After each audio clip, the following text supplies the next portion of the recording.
ගෙවත්තේ බොහෝ ඉඩම්වල ඉබේ වැවෙන බොහොම වටිනා ශාකයක් පිළිබඳවයි අද මේ වීඩියෝ එක.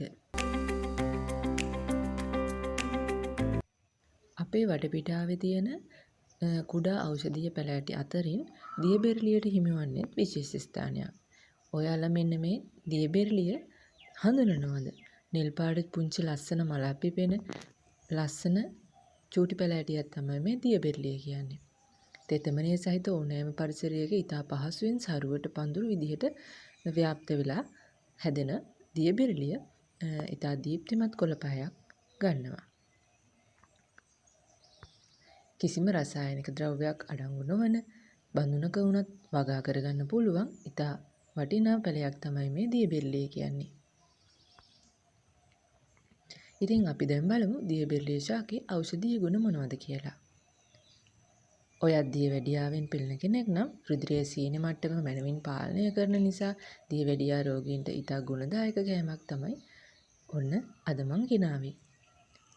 ඒ වගේම තමයි ආමාශය ආශ්‍රිතව ඇතිවෙන මේ අම්ල පිත්ත රෝගය නැත්නම් ગેස්ට්‍රයිටිස් තත්ත්වය ඉක්මනින් සුවපත් කරගන්නත් ආමාශයේ නිරෝගී බව වර්ධනය කරගන්නත් ඒ වගේම තමයි ශරීරයේ ඉදිමුම් තත්ත්වයන් සමනය කරන්නත් මේ දියබෙරළිය අපිට උදව් වෙනවා. විශේෂම කාරණය තමයි වකුගඩු ආශ්‍රිත ප්‍රශ්න තියෙනවා නම් මුත්‍රා මාර්ගය ආශ්‍රිත ප්‍රශ්න තියෙනවා නම් ඔන්න ඔයාට කන්න හොඳයි කියලා අනුමත කරලා තියෙන කෑමක් තමයි මේ දියබෙරළිය කියන්නේ. මුත්‍රා ආශ්‍රිත රෝග සඳහා ඉතාම ගුණදායක වෙන බව ආයුර්වේදයේ සඳහන් වෙනවා.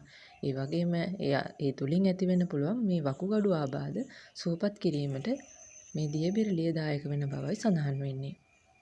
ඒ වගේම තමයි කාටිලේජ් ගෙවිලා කියලා කවුරු හරි ඔයාලට කියලා තියෙනවා නම් ඔන්න කාටිලේජ් වර්ධනය කරගන්න හොඳ කෑමක් තමයි දියබෙරළිය කියන්නේ. ඒ වගේම තමයි ශරීරයේ කාටිලේජ් වේගවත්ව වර්ධනය කිරීමේ විශේෂ හැකියාවක් මේ දියබෙරළිය සතුයි. ඊට අමතරව අක්සි රෝග සඳහා ඇස්වල ඇතිවන වේදනාවන් සමනය කිරීමටත් මේ දියබෙරළිය වලින් ලොකු පිටුවහලක් ලැබෙනවා කියලා සඳහන් වෙනවා. ඉතින් මේ දියබෙරළිය අපිට ආහාර විදිහට සකස් කරගන්න පුළුවන් ඉතා ඇඟට සිසිල් ගුණයක් ලබා දෙන ශාකයක් තමයි දියබෙරළිය කියන්නේ. ආහාර විදිහට අලත් එක්ක හරි පරිප්පු එක්ක හරි ව්‍යාංජනයක් විදිහට ඒ වගේම මැල්ලුමක් විදිහට කොළ කැඳ ලෙස නැත්නම් වෙනත් පලා වර්ග මිශ්‍ර කරලා හදන කලවම් මැල්ලුමටත් යොදා ගන්න පුළුවන්.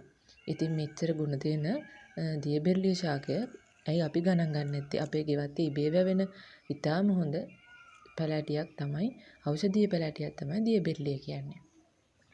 ඉතින් මේ වගේ තවත් තොරතුරු දැනගන්න මගේ channel එක subscribe කරලා තියාගන්න. සියලු දෙනාටම සුබ දවසක්.